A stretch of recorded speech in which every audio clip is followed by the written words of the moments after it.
ఒకవైపున నిన్ననే ట్రంప్ చెప్పాడు, ఇరాన్లో ఉన్నటువంటి గ్యాస్ క్షేత్రాల మీద, ఆయిల్ క్షేత్రాల మీద దాడి చెయ్యొద్దు అనుకున్నాం మేము. ఇజ్రాయెల్ దాడి చేస్తే మాకు తెలియదు, నేను దాంతో మాట్లాడతాను, ఆపేస్తాము.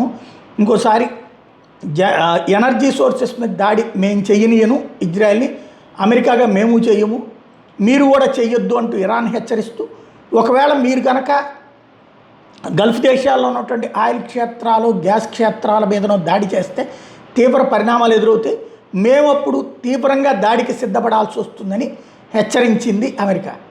మరి ఆ దేశాల యొక్క భద్రత కోరుకుంటున్నారు, ఇరాన్ భద్రత, లేకపోతే ఇరాన్ని ఎవడేం చేయలేనన్న ధైర్యమో, లేకపోతే ఇరాన్ని నాశనం కావాలని కోరుకుంటున్నారో. కానీ తాజాగా ఏదైతే కువైట్లో ఉన్నటువంటి మినా అల్ అహ్మదీ రిఫైనరీని పేల్చే ప్రయత్నం చేసింది డ్రోన్స్తో Islamic revolutionary guard corps IRGC.